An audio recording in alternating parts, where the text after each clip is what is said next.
بہت بڑا مسئلہ ہے اس وقت. جھگڑے ختم ہو کے ہی نہیں دے رہے. پھر اب بار بار کیمرے بند نہیں کرواؤں گا آپ سے میں, اب جانے دو یہ بات.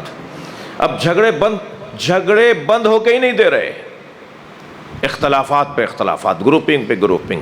کوئی ایک انجمن بتائیے کہ جو اس کے آج 3 دھڑے نہ ہو. کوئی ایک ٹرسٹ بتائیے جس کے 4 دھڑے نہ ہو. مسلسل ٹوٹ پھوٹ ایک دوسرے کے خلاف, چھوٹی چھوٹی باتیں, سنی باتیں. اچھا اتنے مرد ہیں کہ سامنے آ کے بات نہیں کرتے. بھائی ہمت والے ہو, شجاع ہو, بہادر ہو, سچے ہو تو منہ پر کیوں نہیں بات کرتے؟ آج تو بہت آسان ہو گیا, گھر میں بیٹھے ہوئے موبائل کے اوپر, مجھے معاف کیجیے گا, گروپنگ, لڑائی جھگڑے. لیکن قرآن یہ کہہ رہا ہے کہ مومن ساری باتوں کو چھوڑ کر صرف یہ سوچتا ہے اس کے دل میں علی بستا ہے. جی, اس کے دل میں جناب زہرا کی محبت ہے. میں اس سے نہیں لڑوں گا بھائی, میں اس سے نہیں لڑوں گا.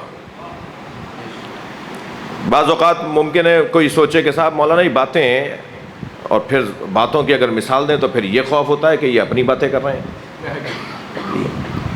3 بڑے ادارے کروڑوں روپے کے بنا کے میں نے صرف اس وجہ سے چھوڑے ہیں کہ ہمیں لڑنے کے لیے اللہ نے پیدا نہیں کیا. کروڑوں روپے کے 3 بڑے ادارے پاکستان کے اندر, ہاسپٹلز, صرف اس وجہ سے میں نے انہی کے حوالے کر دیے, کیونکہ اگر میں رکا رہتا تو مومنین کے جھگڑے ہوتے. ہم نے کہا نہیں, تم کیا چاہتے ہو, ہم خود چلائیں گے. مبارک ہو, تمہیں دے دیتے ہیں, تم چلاؤ. لڑیں گے نہیں, ہم لڑنے کے لیے پیدا نہیں ہوئے.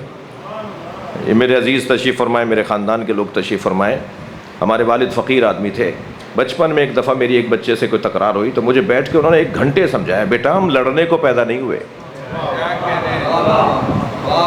اگر یہی قاعدہ قانون یہ بچے اپنے دماغ میں بٹھا لیں, ہم لڑنے کے لیے, اور خاص طور پر مومن سے تو لڑنے کے لیے پیدا ہی نہیں ہوئے.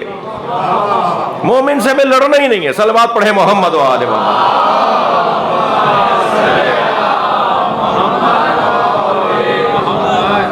توجہ کر رہے ہیں آپ؟ خفا تو نہیں ہو رہے مجھ سے آپ؟ اذلۃ علی المومنین, تیسری صفت ان کی ہے کہ وہ مومنین کے سامنے متواضع رہتے ہوں گے. مومنین سے لڑائی نہیں ہونی, نہیں, رستہ بدل کے چلے جائیں.